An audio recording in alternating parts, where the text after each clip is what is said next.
Well, BG, I must say, security is always an issue when you leave your boat in the open ocean unattended. So I kind of like what this guy did. You wrap a chain around your engine and put the boat upside down on the beach, nobody's coming to take it.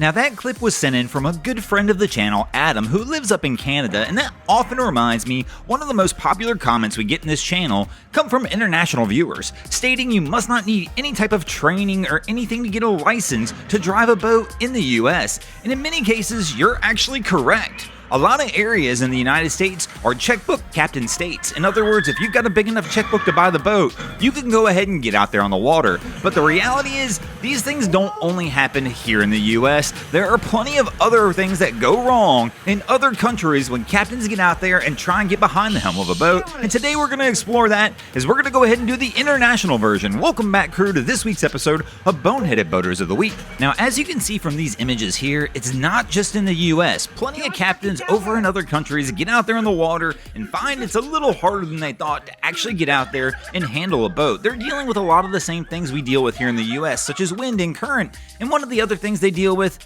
is one of the biggest things we deal with here in the US as well, and that's going to be the Googan. Those guys who'd like to get out there on the water and have a good time. Maybe they don't have the proper education or the proper nautical knowledge to go out there and really handle a boat, but they see an opportunity and they decide they're going to seize it by getting out there on the water and having the best time they can, whether they know what they're doing or not. I mean, let's be honest, it's not just a US thing. This happens in every country around the world. Boating sounds fun. People want to get involved, whether they've got the proper education or knowledge to do so or not. If they see an opportunity to have a good time, they may just get out there and do it. Now, don't get me wrong, one of the things that gets misconstrued sometimes in this, it's not just the noobs and the Googans who get out there and have things go wrong.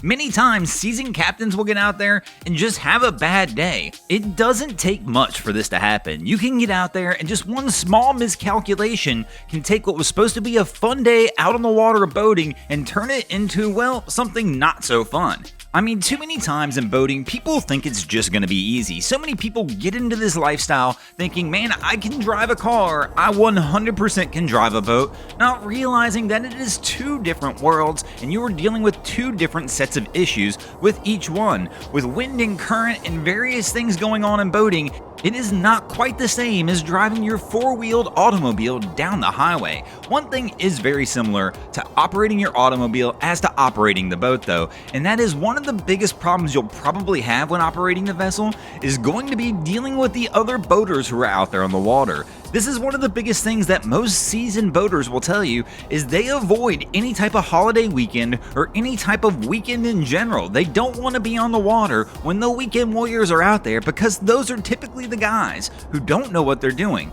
The guys who just rented a boat for the weekend, or the guy who bought a boat and only puts 10 hours a year on it. Now, don't get me wrong, boating's like anything. If you want to become a good boater, it takes practice and time. Time out on the water to understand what your boat's going to do in certain situations. And this is the same across the international timeline. When I say that, it's not just in the US. Again, we see plenty of boaters in different countries going out there and doing silly things and finding themselves in silly situations. Kind of like this situation here, where this boater decided he was going to heat shrink some wires in the bilge of his vessel next to the engine, which just happened to have gasoline fumes around it as well. Fortunately, in this situation, nobody was injured. He was able to get out of the vessel quickly, and also fortunately in this situation, as seen here, somebody who knew what they were doing was right around the corner and able to jump into action and help. Again, some of those things you will learn by trial and error in boating, but hopefully your errors are never quite this big. Thanks for watching, crew. I hope you enjoyed this week's episode of Boneheaded Boaters of the Week. If you ever see anything crazy happening out on your waterways, be sure to hit us up on Facebook or Instagram and let us know, and you might see your stories over here. And if you happen to make it this far, go ahead and drop an anchor on the like button, and if you haven't already, make sure you're subscribed to the channel. Thanks for watching.